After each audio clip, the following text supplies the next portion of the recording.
but I want to have faith in humans. Give me something to believe in. Earth below me, sky above me, fire within me.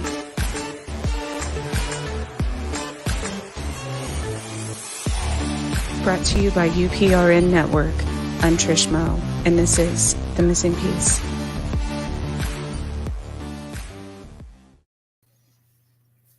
Good evening, listeners. I'm Trish. This is The Missing Piece, and we are broadcasting live from New Orleans 105.3 and United Public Radio Network. Welcome. It is Monday. I want to thank Carnation for sponsoring this hour, and of course, all of my listeners for showing up. We're running a little late tonight. A bunch of sirens too. There's always running late. Yes, everybody's getting used to that with me though.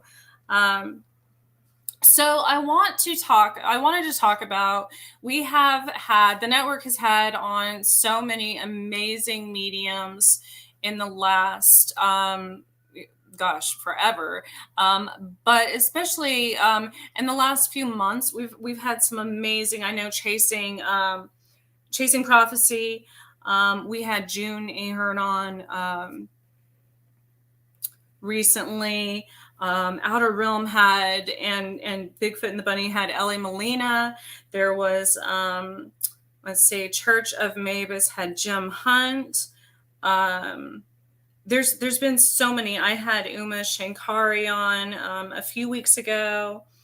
Our own Kathy Bilski, obviously.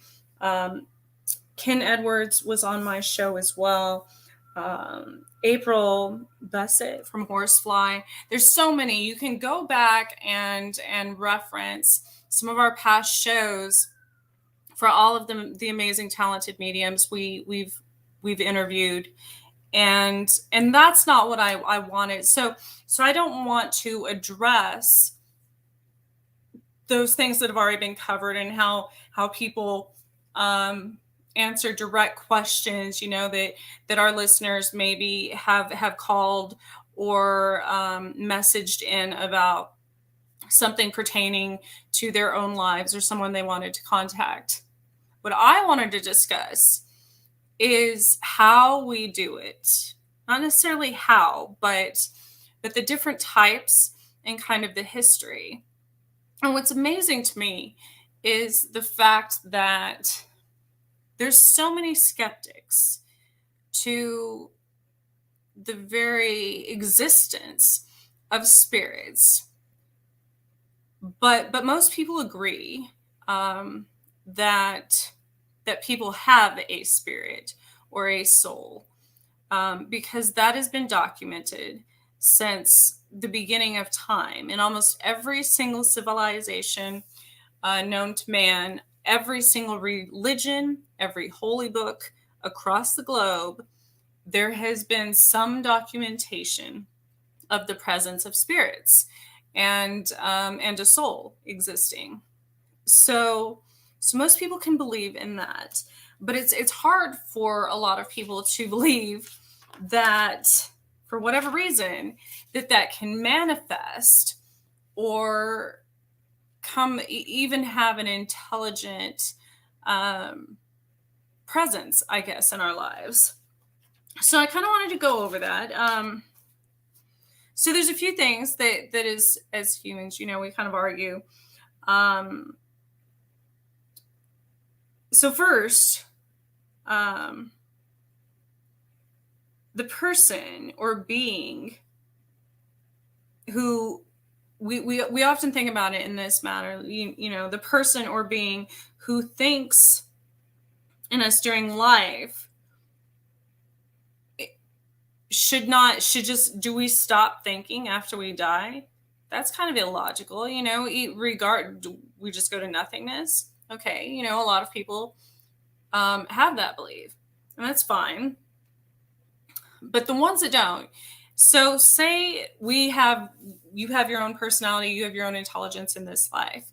When you die, that's not just going to go away. A spirit's still going to have the same lessons, the same knowledge, the same personality they have in the spirit world outside of their body as they do in life. So that's where we get a lot of different, there's good and bad spirits. Because if a person's a bad person in life on earth, then there's a good chance, because that comes down to their soul. And so a bad person in this world is also going to be a bad person. Good chance in the spirit world. And so, and now with that in mind, a third illogical thought, if that person thinks of those, if you love people in this life and you're close to people in this life, your kids, relatives, whatever, friends, why would you stop having an interest in them after you're dead, or after your spirit is not in this shell of a body? That's kind of also illogical. So then to think that you can be present in the same place as a person, your loved ones, then why would you think that you can't communicate with them? So there's so many different levels of it. It's an interesting concept because we don't think of them as actual beings or people that existed before. So another thing, we talk about paranormal investigators, mediums, anyone who go to haunted locations and things like this. And it's very arrogant of us, I think, and almost illogical of us to think that spirits are very free. They are not confined to a body or this human shell. So they don't have to obey our commands or prove anything. They don't have to submit to investigation many times. And that's the danger when you get into things like that. When people go to these haunted locations and such, many times the spirits there are very low vibration spirits. And the ones that do mimic demons or children or whatever, or that do succumb to our investigations of moving things or doing what we say or whatever, they do that out of their amusement. It's fun to them to have that power over humans and to be able to kind of mess with our minds. It's very narcissistic. And so you'll get multiple, different types of mediums. There's the ones that specifically do that kind of work, but usually for a purpose. As far as myself goes, I have a very, I studied criminal justice for a very long time and psychology, as well as history. So I'm a historical medium. So I kind of think of spirits, I approach it with more of a forensic background, as working with cold cases, trying to, I go to places that I'm drawn to kind of look back at the historical facts.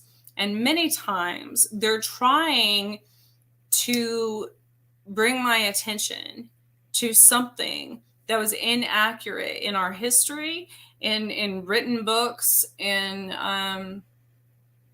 cases of tragedies, murders, rapes, things like that. I'm drawn to a lot of those because, especially if the victim was never, their case was never solved or there was no justice.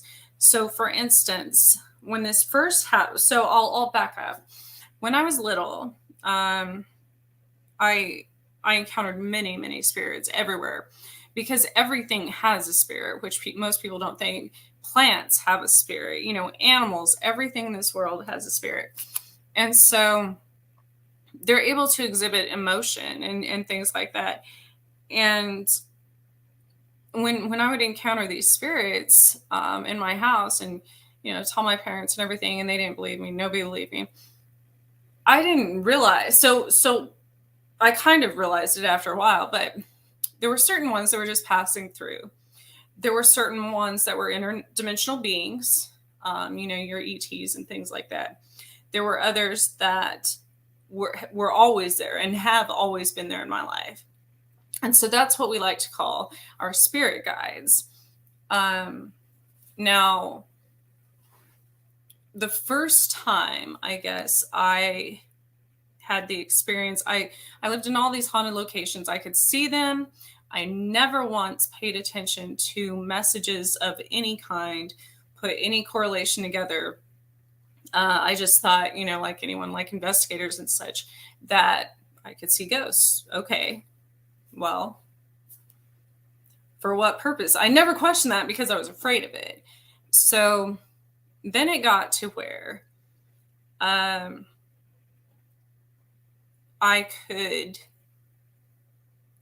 would hear auditory spirit messages. So that's a different type, meaning a physical manifestation of a spirit trying to communicate. That can be any type of tapping, knocking, things like that. So that was probably in the last 10 years I started putting that together. And then it got to where there's automatic writing. So there's direct writing or automatic, which is directly through a medium. And it's actually called, pneumatography, I believe. But that's actually writing. Now, spirits can also communicate writing on their own through a manner of like printers and things like that. It's totally different. When they're writing, automatic writing through a medium is when a person goes into an almost trance-like state and starts writing what a spirit that is coming through is giving them the message. Now, a lot of times that could, people have written books, poetry, things like that. And that has been directly influenced, music that has been directly influenced by spirit. And spirit could be, it could be an actual spirit, it could be someone of the past, it could be a famous composer, it could be extraterrestrials communicating a message through their writing. Now, what I found interesting, here's the thing with mediums. A person, whatever is communicating through a person, does not necessarily have to be deceased, which makes it even more interesting. So then you get into channeling and remote viewing and things like that. Back to the writing. When a person goes into this trance-like state, very often the handwriting looks nothing like their own, and the figure of speech or the manner, the dialect is not necessarily their own. So there's mediums that have written in other languages, in completely opposite, say they're normally right-handed, they write left, things like that. And so in my own life, this has happened numerous times where I will go back in a journal or something, and it's clearly apparent that all of a sudden, there's a difference in the writing manner. There's a difference in, instead of going left to right, maybe I went right to left. Maybe I went from cursive to print. and it was in a language that I not necessarily a language that I don't speak, but the verbiage was not of my own.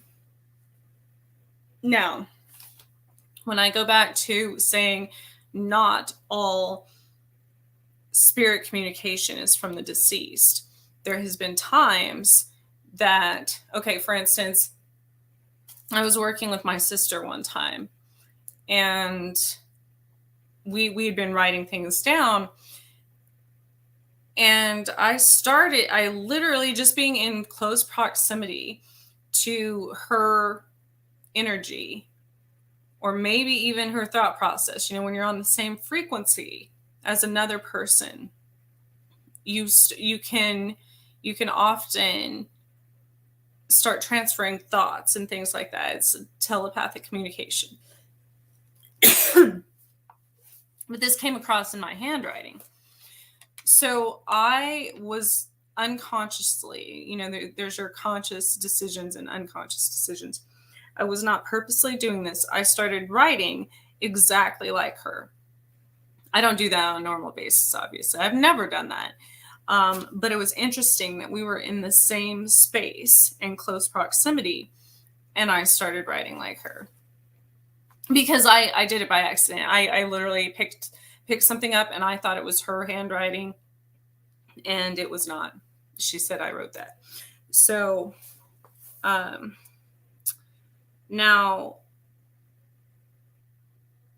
pneumontophony, I believe that's how you say that. I don't know. It's kind of a really ancient word.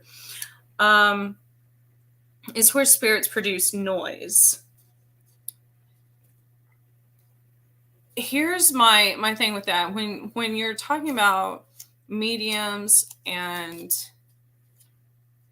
public seances, public investigations, things like this, I've always tell people to be careful, because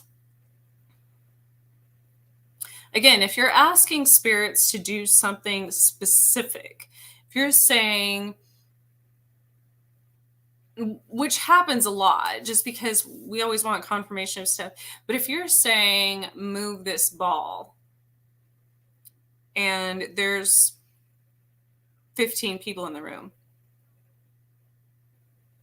then you don't really, and the ball moves.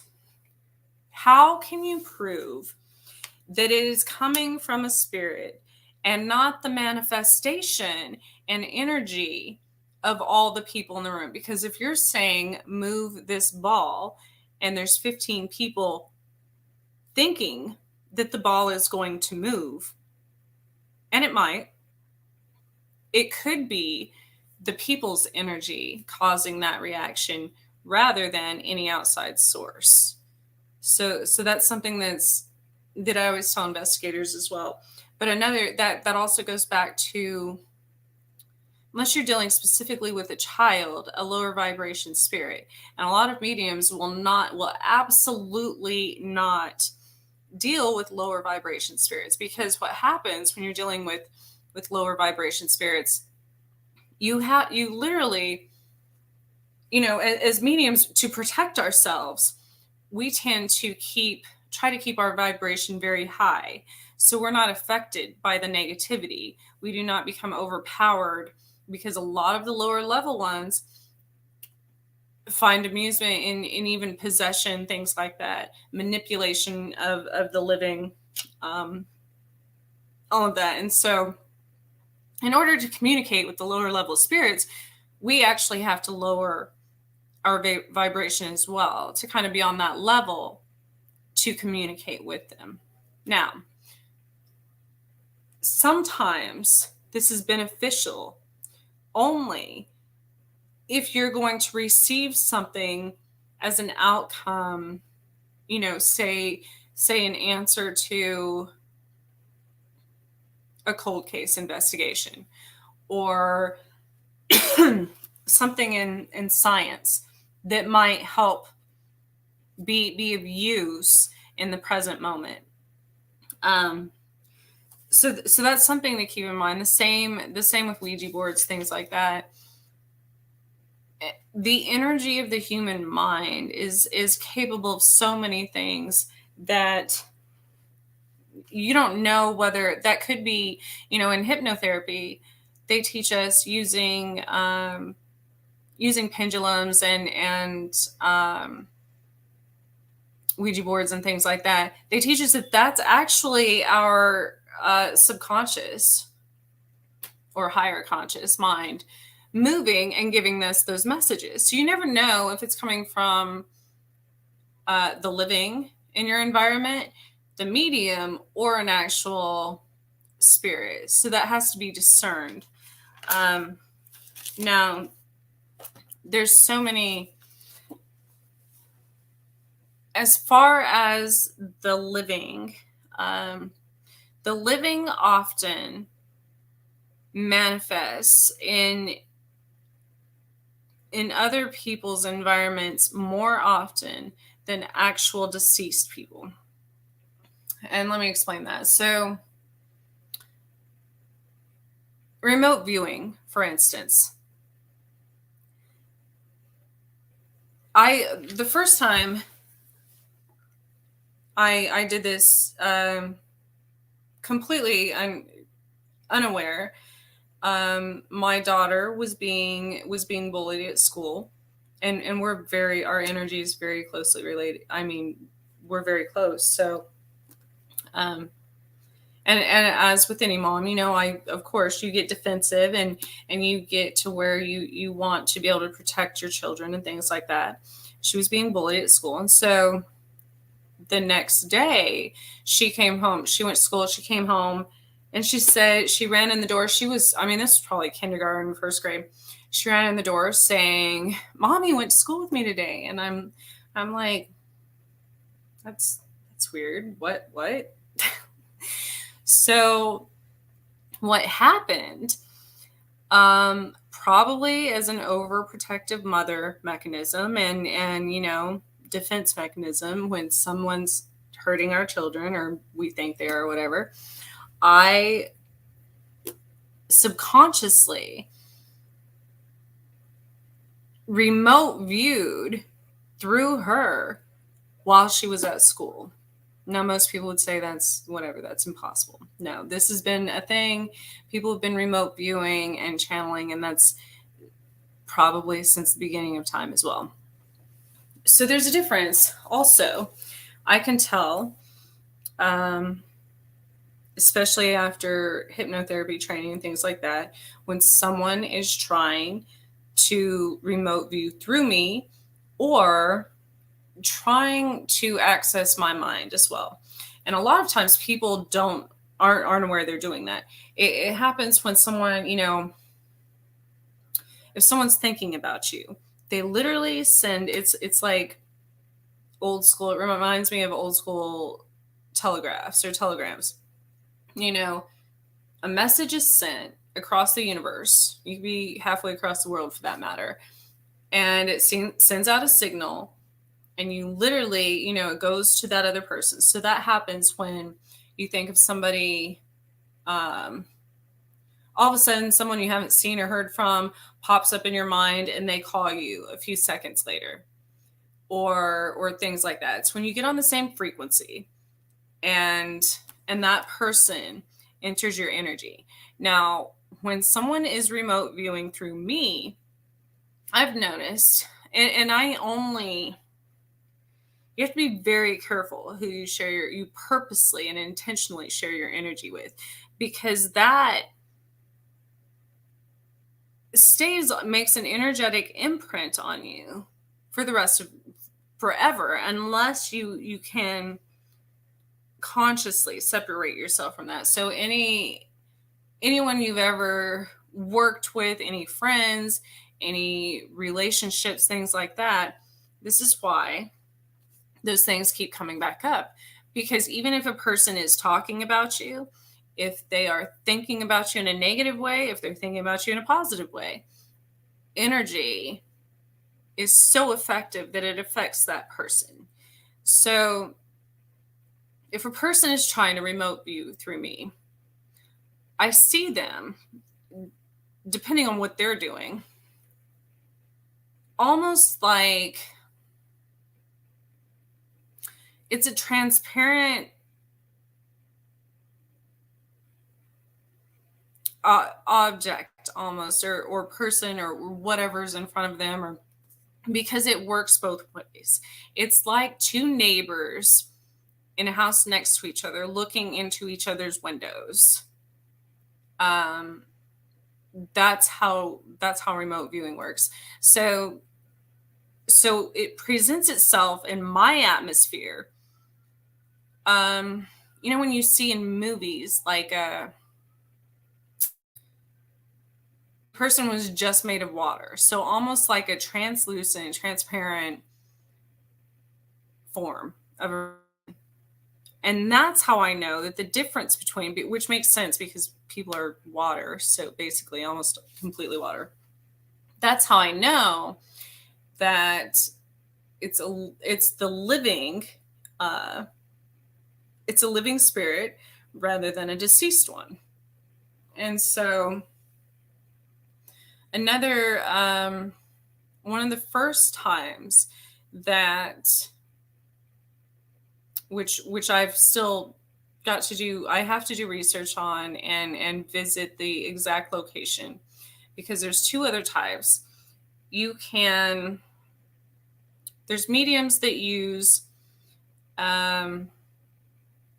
energy from objects to receive messages, meaning I can go to a location, or I can get an object, say it's an antique or a piece of clothing or something with a specific energy.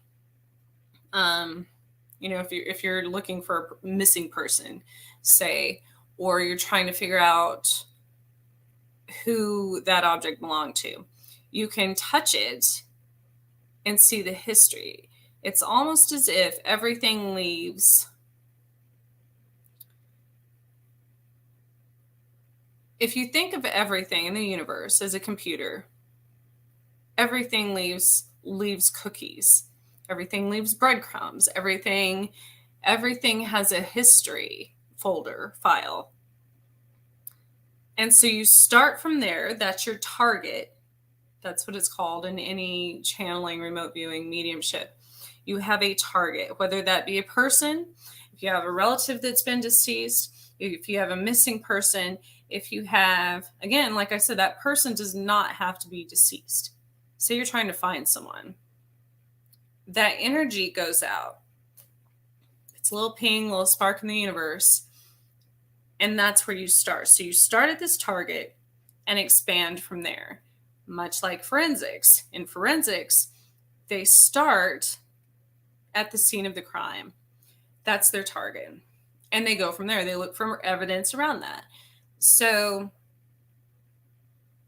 oftentimes, everything in the universe, as far as that goes, when you're dealing with actual forensics and investigation, in like police investigations or paranormal, whatever, everything will conspire to help a medium who has good intent, meaning not for amusement, not for the sake of ego or self promotion, things like that. When they have a medium that's trying to actually help the house, help the surroundings, help the environment, help nature, help the spirits who received some sort of injustice in life, when that's recognized, everything in the environment starts helping and aiding in that process, meaning the living and the dead and nature, animals, whatever. And that's how you start getting from one spark.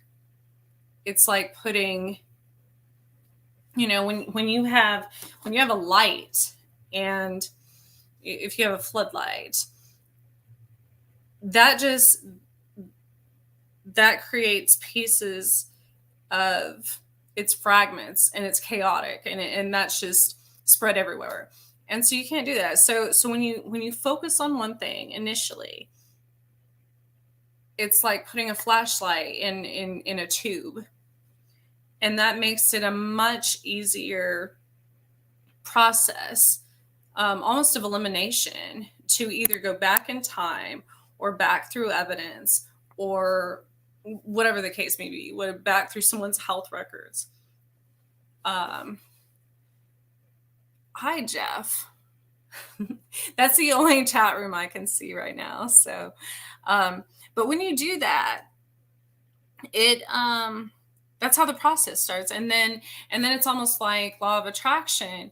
You start bringing in different messengers, and one ping leads to so many others, and so that's how I often investigate places, because one leads to another one, and then another one leads to, and somehow they're interconnected in either the nature of how the place worked, whether it be a hospital, asylum, war battlegrounds, things like that.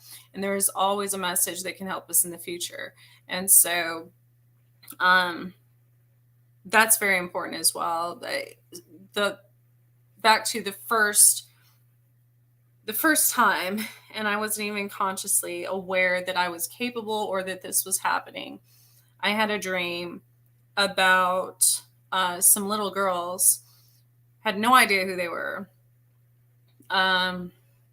Woke up, drew a complete map, actually, of something, a location. Then I started getting manifestations of messages in my actual reality, my 3-dimensional reality, of these locations. And so for instance, I got very vivid pictures of these girls in my head. I woke up in the morning, was getting ready. I had just bought some, I don't know, some brand of hair detangler or something. And these girls had been in my dream. This specific hair detangler or whatever had one of these days, I'll make a presentation, put I took pictures of all of these little messages, had dream something magic on it. I had never bought that brand before. It had a little girl on it who looked almost exactly like the one in my dream. And I thought, okay, well, that's just a coincidence. And then that day, I went somewhere. It was during the shutdown, so there weren't any cars anywhere. I found these weird antique teacups that a lady sold me online. I went to her shop, which wasn't open to the public, but she was meeting me there just for these antiques. And they were little cherubs. And in her store, I walked right to a specific book, and it said, it was something about what girls learn at summer camp. And then when I walked out to the street, there was just one truck sitting there, and it was an old, like a 1976, 70 something Chevrolet, and it said something about Fort Scott, and I'm like, that's just coincidence. There's a Fort Scott, Kansas, so whatever. Maybe that's, thought nothing of it. Went home, but that was the only truck on the entire street, besides my vehicle, that was parked there, and it pulled up, when I went inside or whatever. Because again, this was during the shutdown. Everything was like a ghost town, and so when I came home that night, I don't watch TV ever really, very rarely.